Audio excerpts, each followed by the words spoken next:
Good morning பிள்ளைங்களா. என்னதான் உங்கள் ஸ்கூலுக்கு இங்கிலீஷ் டீச்சராக அப்பாயின்மெண்ட்டே பண்ணியிருக்கிறாங்க.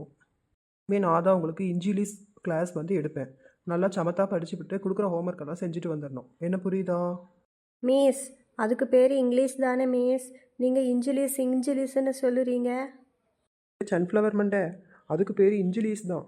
ஆனால் எல்லாரும் நம்ம மக்கள் எல்லாரும் அதை இங்கிலீஷ் இங்கிலீஷ்னு தப்பு தப்பாக படிக்கிறாவோ. நான் உங்களுக்கு பாடம் நடத்துகிறேன், அப்போ உங்களுக்கு எல்லாம் புரியும். சரியா? அவங்களுக்கு இங்கிலீஷ் டீச்சராக வந்ததுக்கு நீங்களாம் கொடுத்து வச்சுருக்கணும். ஆமாம், ஏன்னா வெளிநாட்டுக்கெல்லாம் இங்கிலீஷ் டீச்சராக கூப்பிட்டாகும். நான் தான் நம்ம ஊர் பிள்ளைங்க பாவம் நாலெட்ஜி இல்லாமல் போயிடும்னு நம்ம ஸ்கூலுக்கு பாடம் எடுக்கிறதுக்கு வந்திருக்கிறேன். எல்லாம் சமத்தா படிக்கணும். என்ன சரியா? இன்றைக்கி நம்ம கிளாஸை ஸ்டார்ட் பண்ணலாமா? எல்லோரும் புக்கை எடுத்து வைங்கோ. மிஸ், நான் பேகை வீட்லயே வச்சுட்டு வந்துட்டேன்.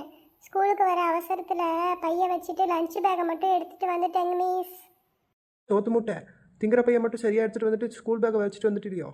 அது மட்டும் உனக்கு ஞாபகம் இல்லையோ? மிஸ், இவன் எப்பயுமே அப்படிதான் மிஸ். என் நோட்டை வாங்கிட்டு வீட்டுக்கு போய் கிழிச்சு கொண்டு வந்து தாரான். சோத்து முட்டை, நீ எதுக்கு அவன் நோட்டை வாங்கிட்டு போகிற? போர்டில் எழுதி போடுறப்ப எழுதாமல் என்ன பண்ணிட்டு கிடப்ப? இனிமேல் யாருக்கும் நோட்டு கொடுக்கக்கூடாது. மிஸ் போர்டில் எழுதி போடுறப்ப பார்த்து கடன்னு உட்காந்து எழுதிக்கணும். என்ன புரியுதோ? போர்டில் இருக்கிறத எழுதுறதுக்குள்ள சீக்கிரம் பெல் அடிச்சிடறாங்க மிஸ். அப்புறம் வேற மிஸ் வந்து போர்டை அழிச்சிடுறாங்க. அதனால தான் நோட்டு வாங்கிட்டு போய் நாங்கள் எழுதுறோம் மிஸ். அதுக்கெல்லாம் நீங்கள் வேகமாக எழுதி பழகிக்கணும். பார்த்துக்கிடுங்க. மிஸ் எப்படி வேகமாக கிளாஸ் எடுக்கணும், அது போல் நீங்கள் வேகமாக எழுதி பழகிக்கணும். அப்போ தான் பெரிய கிளாஸுக்கெல்லாம் போகிறப்ப பெரிய நோட்டெல்லாம் கொடுப்பாவும். அதெல்லாம் நீங்கள் கடன்னு உட்காந்து எழுத முடியும். சரி பேசுனது போதும், வாங்க கிளாஸ் பார்க்கலாம். போர்டில் என்ன எழுதியிருக்குது?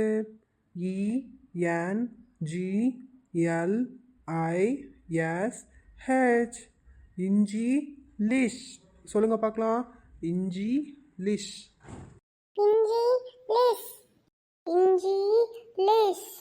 சரி மிஸ் முதல்ல எல்லாம் சொல்லி கொடுத்துட்றேன், பிறகு எல்லாம் ஒட்டுக்கா சொல்லுவீங்க. இப்போ அமைதியாக கேளும். இங்கிலீஷ். இந்த இங்கிலீஷ் அப்படிங்கிற பேர் எப்படி வந்துச்சுன்னு உங்கள் எல்லாருக்கும் தெரியுமா? எங்களுக்கு தெரியாது மிஸ், நீங்களே சொல்லி கொடுங்க. சரி சொல்லித்தாரேன், அமைதியாக கேளுங்கலாம். ஒரு சின்ன பையன் ஒரு நாள் இஞ்சி தின்னுக்கிட்டு வேடிக்கை பார்த்துக்கிட்டே உட்காந்துட்டு கிடந்தானா. அதை பார்த்துட்டு ஒரு புத்திசாலி என்ன பண்ணானா, இந்த பையன் என்ன இஞ்சி தின்னுட்டே வேடிக்கை பார்த்துட்டு கிடக்கும் அப்படின்னு யோசிச்சுக்கிட்டு கிடந்தாராம். நான் அவர் அப்போ தான் ஒரு மொழியை கண்டுபிடிச்சி வச்சுருந்தாராம். இந்த கூகுளு அப்புறம் ஏஏ அதெல்லாம் சொல்லுதாவில்ல, அது போல் ஒரு மொழியை வந்து கண்டுபிடிச்சி வச்சுருந்தாராம். அந்த மொழிக்கு என்ன பேர் வைக்கிறதுன்னு யோசிச்சுக்கிட்டே கடந்தப்போ தான் இந்த பையன் இஞ்சி தின்னுட்டு உட்காந்துருந்ததை பார்த்தாராம். இஞ்சி எல்லாராலையும் திங்க முடியுமா? சொல்லுங்கள் பார்ப்போம். முடியாது மிஸ், இஞ்சி எல்லாம் யாராலையும் சாப்பிட முடியாது. எங்கள் அம்மா சாம்பாரில் இஞ்சி போட்டாங்கன்னா நான் சாம்பாரே சாப்பிட மாட்டேன். பார்த்தீங்களா, அந்த பையன் வித்தியாசமாக இஞ்சி திங்கிறத பார்த்துட்டு தான் சரி வித்தியாசமாக இருக்கட்டுமேனு இங்கிலீஷ் அப்படின்னு பேர் வச்சார். இஞ்சிக்கு இஞ்சு அப்படின்னும், அவர் லிசன் பண்ணி அவரை பார்த்ததுக்கு லிஸ் அப்படின்னும், மொத்தத்தில் இஞ்சி லிஸ். இஞ்சி தின்னதை லிசன் பண்ணதுனால இங்கிலீஷ் அப்படின்னு பேர் வந்துச்சு. இதுதான் நம்ம இங்கிலீஷ் மொழியோட கதை வரலாறு. என்ன புரியுதா பிள்ளைங்களா? புரியுது மிஸ், நீங்கள் தான் இவ்வளோ நல்லா சொல்லித்தாரீங்க. சரி, இன்னும் நிறைய இருக்குது, நிறையா கற்றுக்கிட போகிறீங்க என்கிட்ட. சரி, அடுத்த வார்த்தை பார்க்கலாமா? இது என்னது? C allowed. நல்லா சொல்லுங்கள் பார்க்கலாம். C allowed. CLOUD. சி லவுடுன்னா என்ன? அதுக்கு அர்த்தம் மேகம்னு அர்த்தம். சி லவுடுன்னா மேகம். வானத்தில் மேகம் இருக்குது பார்த்தீங்களா, அதுதான் சி லவுடு. மேகமா மிஸ்? நேற்று தான் டிவியில் மேகத்தை பற்றி ஒரு பாட்டு போட்டிருந்தாங்க மிஸ். நான் பாடிட்டு இருந்தேன், எங்கள் அம்மா கூட நல்லா இருக்குன்னு சொன்னாங்க மிஸ். அப்படியா? சரி நல்லது. அந்த டிவியில் கூட ஒரு பாட்டு வரும்ல, மேகம் கருக்குது தக்கச்சிக்கு தக்கச்சும், மின்னல் சிரிக்குது தக்கச்சும். ஜோதிகா அம்மா வந்து டிவியில் நடிக்குமே அந்த பாட்டில், இல்லை பார்த்துருக்குறீங்களோ? அந்த நல்லெண்ணெய் கூட ஒரு தோச்சி குத்திங்குமே, 1 லிட்டர் நல்லெண்ணெயை. அந்த பிள்ளை வர பாட்டு தான் அது. நல்லா இருக்கும் அந்த பாட்டு. நீ வேணால் டிவியில் போடுவான், அப்போ உட்காந்து பாருங்கள். சரிங்க மிஸ், நான் போய் சாயந்தரம் பாட்டு சேனல் டிவியில் போட்டு கேட்குறேன். பாட்டு கேட்டால் மட்டும் பத்தாது, படிக்கவும் செய்யணும். என்ன சரியா? மிஸ்ஸு சொல்லி கொடுக்குற இங்கிலீஷ் எல்லாம் அன்னைக்கு நீங்கள் படிச்சிட்டிங்கன்னா ஈஸியாக இருக்கும். பார்த்துக்கிடுங்க பிள்ளைகளா. சி லவுட் அதாவது மேகம், இது எப்படி உருவாச்சுன்னு உங்களுக்கு தெரியுமா? மிஸ்ஸு சொல்லுதே, நல்லா கேட்டுக்கோங்க கவனமாக. அந்த காலத்தில், அதாவது நம்ம தாத்தா பாட்டியெல்லாம் வாழ்ந்தாவில்ல, அந்த காலத்தில் மேகமெல்லாம் என்ன பண்ணால் கீழே இருக்குமா, அதாவது கீழாக்க நம்ம கை வச்சா இப்படி எட்டுற அளவுக்கு இருக்குமா. இப்போ நம்மளை போல் அந்த காலத்தில் பிள்ளைங்க விளையாட இருந்திருப்பாலும் இல்லை, சின்ன சின்ன பிள்ளைங்கள்லாம் விளையாடி ஓடி விளையாடிட்டு இருந்திருப்பாங்கல்ல. அவங்களும் என்ன பண்ணாங்களாம், அந்த மேகத்தை வந்து கையில் வச்சு பிடிச்சி பிடிச்சி தின்னாங்களாம். அதை பார்க்க பஞ்சு மிட்டாயாட்டம் இருக்குன்னு சொல்லிவிட்டு அதை என்ன பண்ணாங்களாம், அதை பிடிச்சி பிடிச்சி தின்னுட்டே இருந்தாங்களாம். ஒரு நாள் மேகம் என்ன பண்ணி பிடிச்சா, கோச்சிக்கிடுச்சான். எல்லாரும் என்ன பிச்சு பிச்சு திங்கிறாங்க பஞ்சு மிட்டாயாட்டம்னு சொல்லிவிட்டு கோச்சிக்கிட்டு அது மேலே போய் உட்காந்துக்கிச்சான். ரொம்ப தூரத்தில், கையே எட்டாத தூரத்தில் போய் அது உட்காந்துக்கிச்சான். பிச்சு திங்காமல் இருந்திருந்தா நம்ம மேகத்தை கூட பிச்சு பிச்சு விளையாடிட்டு இருந்திருக்கலாம், பேச்சுக்கிட்டு கிடந்திருக்கலாம். அந்த காலத்தில் பண்ண தப்புனால அது கோச்சிக்கிட்டு மேலே போய் உட்காந்துக்குச்சு. அந்த மேகமே ஒரு பஞ்சு மிட்டாய் தான் பார்த்துக்கிடுங்க. அந்த மேகம் வந்து பிச்சு பிச்சு தின்னதுனால கோச்சிக்கிட்டு மேலே போயிடுச்சு. அதுதான் அந்த மேகத்தோட வரலாறு. மீஸ் அப்படியா? அப்படின்னா அந்த மேகத்தை பார்த்து தான் பஞ்சு மிட்டாயெல்லாம் தயாரிக்க ஆரம்பிச்சாங்களா? ஆமாங்க பச்சை பனியன், மேகத்தை பார்த்து தான் பஞ்சு மிட்டாயை தயாரிக்க ஆரம்பித்தாங்க. நீங்கள் வேணும்னா சாயந்தர நேரத்தில் மேலே போய் நின்று மேகத்தை பாருங்கள், அப்படியே பஞ்சு மிட்டாய் கணக்காக இருக்கும் பார்க்குறதுக்கு, ரொம்ப அளவாக இருக்கும். ஆனால் பஞ்சு மிட்டாயில் கெமிக்கல் போடுறதுனால அது வந்து பிங்க் கலரில் இருக்குது. மேகம் வந்து பியூராக இருக்கும் பார்த்துக்கிடுங்க. மிஸ் அப்படின்னா மேகம் ஏங்க மிஸ் ப்ளூ கலர்ல இருக்குது? அது வந்து என்ன காரணம்னு கேட்டிங்கன்னா, மேகத்தில் வந்து சில மனுஷங்க வாழ்கிறாங்க. அவங்க குழந்தைங்களும் இருக்கிறாங்க இல்லையா, அவங்க அங்கே ஸ்கூல் படிப்பாங்க. அவங்க இங்கெல்லாம் பேனாவை ஊற்றுறப்ப தவறி அந்த இங்கு பாட்டில் வந்து மேகத்தில் வந்து கொட்டி பிடிச்சி பார்த்துக்கிங்க. அது கொட்டினதுனால மேகம் பூரா ப்ளூ கலரில் மாறி போயிடுச்சு. அதனால தான் மேகம் பார்க்கறதுக்கு ப்ளூ கலரில் இருக்குது. மேகம் வந்து ஏன் ப்ளூ கலரில் ஆச்சுன்னு யாராவது கேட்டால் என்ன சொல்லுவீங்க? மேகத்தில் மேலே வந்து யாரும் இங்க் கொட்டினதுனால மேகம் வந்து ப்ளூ கலராக மாறி போச்சு. இதுதான் காரணம். இப்போ உங்கள் சந்தேகம் தீர்ந்துச்சா? மிஸ் மேகத்தில் வாழ்கிறாங்களா? அப்படின்னா அவங்களெல்லாம் நாங்கள் எப்படி பார்க்குறது? இங்கேருந்து பார்த்தா யாரையுமே அங்கே காணுமே.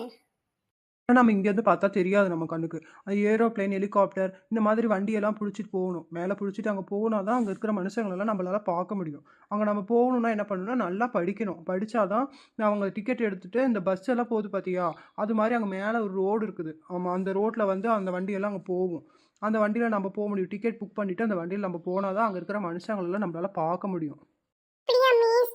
மேல ரோடு இருக்குதா? நானும் எங்க அப்பா கிட்ட சொல்லி என்ன லீவ்ல அங்க கூட்டிட்டு போக சொல்லி சொல்லுவேன் மிஸ். சரி, பத்திரமா போயிட்டு வாங்கோ.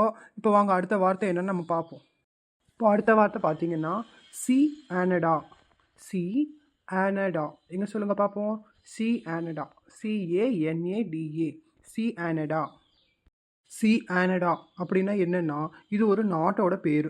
இப்போ நம்ம இந்தியாவில் இருக்கிறோம்ல, அது போல் பல நாடுகள் வந்து இருக்குது. அந்த நாட்டில் ஒரு நாடோட பேர் தான் வந்து சி ஆனடா. மிஸ் கனடா அப்படிங்கிற ஒரு ஊரில் தான் மிஸ் எங்கள் அத்தை இருக்காங்கன்னு எங்கள் அப்பா சொன்னார். ஒரு தடவை தான் மிஸ் அவங்க எங்கள் வீட்டுக்கு வந்தாங்க. கனடாவா? அது வேற ஊர். அது வந்து அது நாடு தான், அது வந்து வேறு நாடு. இப்போ சி ஆனடா அப்படின்றது ஒரு நாடு, நீ சொல்கிறது ஒரு நாடு, வேறு வேறு நாடு. ரெண்டுத்தையும் போட்டு மண்டையை குழப்பிட்டு கிடக்காது சன்ஃப்ளவர் மண்டை. இப்போ அடுத்த லெட்டர் என்னன்னா ஒராஞ்சி. சொல்லுங்கள் பார்க்கலாம். ஒராஞ்சி, ORANGE, ஒராஞ்சி. ஒராஞ்சி அப்படின்னா அது ஒரு பழம். அது சாப்பிட்டா நம்ம கண்ணுக்கு, நம்ம வந்து உடம்புக்கெல்லாம் ரொம்ப நல்லது. நீங்கள் வந்து உங்கள் வீட்டில் சொல்லி உங்கள் அம்மா அப்பா கிட்ட சொல்லி ஒராஞ்சி பழம் வாங்கிட்டு வர சொல்லி சாப்பிடுங்க, சரியா? மிஸ் அது வந்து ஆரஞ்சு பழம் தானே மிஸ்? எங்க அம்மா எனக்கு சொல்லி கொடுத்தாங்க, சின்ன வயசுலயே சொல்லி கொடுத்தாங்க மிஸ். ஆப்பிள் ஆரஞ்சு எல்லாம் சொல்லி கொடுத்தாங்க மிஸ். நீங்க என்ன ஒராஞ்சு ஒராஞ்சு சொல்றீங்க மிஸ்? ப்ளூ சட்டை உங்கள் அம்மா சொல்லி கொடுத்ததும் சரிதான், நான் சொல்லி கொடுக்குறதும் சரிதான். உங்கள் அம்மா ஆரஞ்சுன்னு சொல்லி கொடுத்துருப்பாவோ, அது வந்து அது ஒரு இங்கிலீஷு. இப்போ நான் ஒராஞ்சின்னு சொன்னேன்னா இது ஒரு இங்கிலீஷு. இப்போ ஒரு இங்கிலீஷில் எடுத்துக்கிட்டேன்னா அதில் வந்து ஒரே மாதிரி இருக்காது பார்த்துக்க. அதில் நிறையா வகை இருக்குது. ஒவ்வொருத்தர் பேசுகிறது ஒவ்வொரு இங்கிலீஷ். இப்படி எப்படி ஒவ்வொருத்தரும் ஒவ்வொரு மொழி பேசுகிறது. தமிழ், இங்கிலீஷு, கன்னடம், தெலுங்கு, மலையாளம் இப்படி பேசுதாகவும் இல்லை. அதே போல் இங்கிலீஷில் வந்து பல பார்ட் இருக்குது. உங்களுக்கு தெரியாது, நீங்கள் சின்ன பிள்ளைங்க. நாமெல்லாம் வந்து பெரிய பெரிய படிப்பெல்லாம் படிச்சுக்கிட்டு இங்கிலீஷ் முடிச்சுட்டு வந்திருக்கிறோம். அதெல்லாம் எங்களுக்கு தான் தெரியும், உங்களுக்கு தெரியாது. நீங்கள் சொல்லிக் கொடுக்காத மட்டும் அமைதியாக படிச்சிங்கன்னா தான் நீங்கள் பாஸ் பண்ணி பெரிய பெரிய ஆள் ஆக முடியும், பார்த்துக்கிடுங்க. மிஸ் ஆமாம் மிஸ், நீங்கள் தான் மிஸ் எல்லாமே சரியாக சொல்லிக் கொடுக்குறீங்க. நீங்கள் சொல்லிக் கொடுக்கறத படித்தா தான் மிஸ் நான் பெரிய டாக்டர் ஆகணும் மிஸ். எனக்கு பெரிய டாக்டர் ஆகணும்னு ஆசை மிஸ். அதுக்கு வந்து நீ ஃபஸ்ட்டு நல்லா சாப்பிடணும், நல்லா வளரணும் பார்த்துக்க. அப்போ தான் நல்லா படிச்சுனா தான் நீ டாக்டர் ஆக முடியும். ஃபஸ்ட்டு எண்ணெய் வச்சு தலையை வந்து படியே சீவிட்டு வரணும் ஸ்கூலுக்கு வரப்போ. இந்த பென்சில் டிப்பு மாதிரி அது என்ன நீட்டிட்டு கிடக்குது பாரு முடியலாம். Hair style miss. எங்கள் அப்பா என்னை கூட்டிகிட்டு போய் அந்த புக்கு கொடுத்தாங்க மிஸ். அந்த புக்கில் பார்த்து ஃபோட்டோ செலக்ட் பண்ணி நான் வந்து ஹேர் கட் பண்ணிட்டு வந்திருக்கிறேன் மிஸ். சரி, இனிமேலே இப்படி பண்ணக்கூடாது, சரியா? மிஸ் எப்படி பிற அழகாக தலை சீவிட்டு அழகாக ஸ்கூலுக்கு வந்திருக்கு. அது பிறகு நீங்கள் அழகாக வந்தால் தானே நீங்கள் பார்க்கறதுக்கு நல்லா நீட்டாக இருக்கும். சொல்லுங்கள். அடுத்த வேர்டு என்னென்னா பிப்பிலிக்கா பில்லாப்பி. சொல்லுங்கள் பார்க்கலாம். பிப்பிலிக்கா பில்லாப்பி. அது என்ன மிஸ்? பிப்பிலிக்கா பிக்கா பிப்பிலிக்கா பிக்காலி இல்லை பாப்பா. பிப்பிலிக்கா பிலாப்பி சொல்லு பார்க்கலாம். பிப்பிலிக்கா பிலாப்பி. பிப்பிலிக்கா பிலாப்பி அப்படின்னா இது ஒரு நாடு. இது ஒரு நாடு. அதோட நாட்டோட பேர் அப்படி வச்சிருக்கிறாங்க பார்த்துக்கோங்க. என்ன மிஸ் இப்படியெல்லாம் பேர் வச்சா எப்படி மிஸ் படிக்கிறது? இதில் நிறையா லெட்டர் வருது மிஸ். இதில் ஞாபகமே வச்சுக்க முடியாது மிஸ். எல்லாமே மறந்து போயிடும் மிஸ். நம்மலாம் நாடுகளோட பேரெல்லாம் எப்பயும் மறக்கக்கூடாது சரியா? இப்போ நம்ம ஆனடா பார்த்தோம் இல்லையா? அது போல் இது ஒரு நாடு. நம்ம நாட்டோட பேர், அப்புறம் வந்து நம்ம நாட்டில் வந்து என்னென்ன முக்கியமான பொருள்கள் வந்து உற்பத்தி பண்ணுறாங்க, இந்த மாதிரி நிறைய விஷயங்கள் வந்து நான் உங்களுக்கு வந்து சொல்லிக் கொடுக்க போகிறேன். அது எல்லாமே நீங்கள் படித்தாதான் வந்து உங்களுக்கு அறிவு வந்து வளரும். அறிவு வளர்ந்தால் தான் நீங்கள் வந்து இந்த மாதிரி பெரிய பெரிய நாடுகளுக்கெலாம் நீங்கள் வந்து போக முடியும்.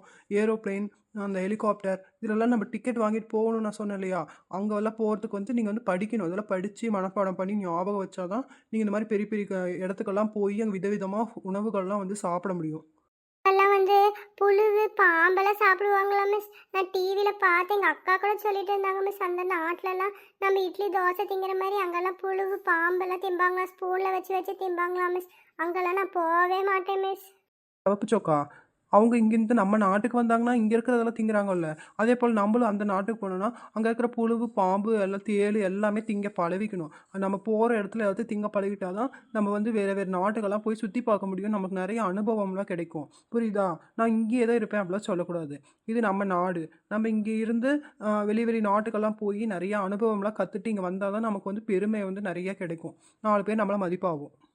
சரி மிஸ், அப்போனா நானும் படிச்சுட்டு வேறு வேறு நாடு, இப்போ நீங்கள் சொல்லி கொடுத்த வேறு நாட்டுக்கெல்லாம் போய் பெரிய பெரிய வேலையெல்லாம் நான் செய்வேங்க மிஸ். குட் பாய். எல்லோரும் இப்படி தான் இருக்கணும். மிஸ்ஸு சொல்லிக் கொடுக்குற இங்கிலீஷ் எல்லாம் நீங்கள் நல்லபடியாக படித்தாதான் நீங்கள் வந்து பெரிய பெரிய நாட்டுக்கெல்லாம் போய் பெரிய பெரிய வேலையெல்லாம் நாங்கள் செய்ய முடியும். இங்கிலீஷ் நீங்கள் படிக்காமல் போயிட்டீங்கன்னா அப்புறமே நீங்கள் வெளிநாட்டுக்கு போய் பேசவே முடியாது. இங்கிலீஷ்லேயே பேச முடியாது பார்த்துக்கிடுங்க. அதனால் நான் சொல்லிக் கொடுக்குற இங்கிலீஷ் அப்படியே வீட்டில் போய் நீங்கள் வந்து படித்து பார்க்கணும். என்ன புரியுதா? மிஸ், நமக்கு இங்கிலீஷ் தான் ரொம்ப முக்கியமா மிஸ்? வேறு மொழியெல்லாம் நமக்கு முக்கியம் இல்லையா மிஸ்? அப்படியெல்லாம் யார் சொன்னது? அப்படியெல்லாம் கிடையாது. நம்ம எல்லா மொழிகளையுமே கற்று வச்சுக்கணும். இப்போ தமிழ் தான் நம்ம தாய்மொழி. இப்போ தமிழ் வந்து நம்ம கண்கள் மாதிரி நம்ம வந்து பார்த்துக்கணும். அப்போ வந்து இங்கிலீஷ் வந்துட்டு நீ வந்து போட்டிருக்கிற பற்றியா கண்ணாடி, மொட்டை கண்ணாடி போட்டிருக்க பற்றியா? அது போல் கண்ணாடி தான் வந்து இங்கிலீஷ்னு வச்சுக்கணும். இப்போ நம்ம கண்ணு முக்கியம் தான். அதே மாதிரி கண்ணாடி பளிச்சுன்னு தெரிய கண்ணாடி தேவைப்படுது இல்லையா? அது போல் தான் மற்ற மொழிகள் வந்து அந்த மாதிரி தான். நம்ம என்ன தான் தமிழ் மொழி படித்தாலும் மற்ற மொழிகளையும் நம்ம கூட சேர்த்து படிச்சுக்கிட்டோம்னா நம்ம வெளி நாடுகளுக்கெல்லாம் போகிறப்ப நம்ம பேசுறதுக்கு வந்து ரொம்ப வசதியாகவும் சுலபமாகவும் இருக்கும். என்ன, அதனால் ஒரு மொழியை வந்து கற்றுக்கூடாது. நம்ம பல மொழிகளை வந்து நம்ம கற்றுக்கணும். சரிங்க மிஸ், நாங்கள் பல மொழிகள் வந்து கற்றுக்குறோம் மிஸ். சரி பிள்ளைங்களா, இன்றைக்கி வந்து இங்கிலீஷ் கிளாஸ் வந்து முடிஞ்சு போயிடுச்சு. நாளைக்கு வந்து மிச்சம் இதெல்லாம் பார்க்கலாம். இன்றைக்கி மாதிரி நீங்கள் வந்து வெறும் கை வீசிட்டெல்லாம் ஸ்கூலுக்கு வரக்கூடாது சரியா? நீ வந்து பேகு, நோட்டு எல்லாமே எடுத்துகிட்டு வரணும். அப்போ வந்து எடுத்துகிட்டு வந்து நீங்கள் போர்டில் மிஸ் எழுதி போட எழுதுனா தான் வீட்டுக்கு போய் நீங்கள் படிக்கிறதுக்கு வந்து ரொம்ப சுலபமாக இருக்கும். அப்புறம் ஹோம்ஒர்க் எழுதலாம், எல்லாமே பண்ணலாம் சரியா? இல்லைன்னா நீங்கள் வந்து சொல்லிக் கொடுக்கலாம் மறந்து போயிட்டு பார்த்துக்குங்க. இப்போ மிஸ்ஸு சொல்லி கொடுத்த இங்கிலீஷை வீட்டுக்கு போய் அம்மா அப்பா அப்புறம் அக்காலாம் இருப்பாவோ இல்லை, அவங்கக்கிட்டலாம் வந்து நீங்கள் சொல்லணும். நீங்கள் அவங்களுக்கு வந்து சொல்லிக் கொடுக்கணும். அப்போ தான் உங்களுக்கு வந்து எல்லாம் ஞாபகத்தில் இருக்கும். அப்போ உங்களை பெருமையாக நினைப்பாங்க. என் பிள்ளை வந்து ஸ்கூலுக்கு போய் இங்கிலீஷ் நல்லா படிச்சுட்டு வாரா அப்படின்னு சொல்லி பெருமையாக நினைப்பாங்க. எல்லாருக்கும் சொல்லிக் கொடுங்க. நீங்கள் அவங்களுக்கு தெரியலன்னா கூட எங்கள் டீச்சர் இப்படி தான் சொல்லிக் கொடுத்தாங்கோ அப்படின்னு சொல்லிட்டு நீங்கள் வந்து அவங்களுக்கு சொல்லிக் கொடுக்கணும் சரியா? மிஸ், நாளைக்குள்ளே இங்கிலீஷ் எல்லாமே கற்றுக்கலாமா மிஸ்? நீங்கள் சொல்லி கொடுக்குற இங்கிலீஷ் எல்லாம் படித்தா நாளைக்குள்ளே இங்கிலீஷ் எல்லாமே கற்றுக்கலாமா மிஸ்? பேசுகிறதுக்கு எழுதுறதுக்கு எல்லாமே கற்றுக்கலாமா மிஸ்? சன்ஃப்ளவர் மண்டை, உனக்கு என்ன அவசரம்? உடனேலாம் இங்கிலீஷ் எல்லாம் கற்றுக்க முடியாது. ஒரு நாளைக்கு கொஞ்சம் கொஞ்சமாக தான் இங்கிலீஷ் கற்றுக்க முடியும். அதெல்லாம் ரொம்ப வருஷம் ஆக பார்த்துக்க. நீ இப்போ இருந்தே படிச்சனா தான் பெரிய ஆள் ஆகிறதுக்குள்ளே நீ வாயை திறந்து வாயை மூடுற வரைக்கும் இங்கிலீஷ்லேயே நீ பேச முடியும். உடனேலாம் கற்றுக்க முடியாது. என்ன புரியுதா?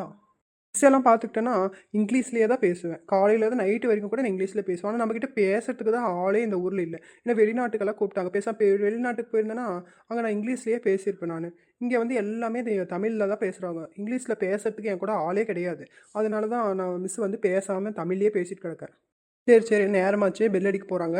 எல்லாம் பார்த்து வண்டி ஏறி மெதுவாக வீடு போய் சேரணும். நீங்கள் வண்டியில் பார்த்து ஏறுங்களா, வண்டி உங்கள் மேலே ஏறிப்படி பார்த்துக்கோங்க. பார்த்து மெதுவாக படிக்கட்டு ஏறி போய் உட்காந்து வீட்டில் போய் மெதுவாக வீட்டுக்குள்ளே போய் சேரணும். என்ன சரியா? அவசரமே படக்கூடாது, குடுன்னு ஓடக்கூடாது. எப்பயும் நமக்கு பொறுமை தான் வந்து நம்மளை வந்து காப்பாற்றும். என்ன? தேங்க்யூ. எல்லாம் கிளம்புங்க பார்க்கலாம்.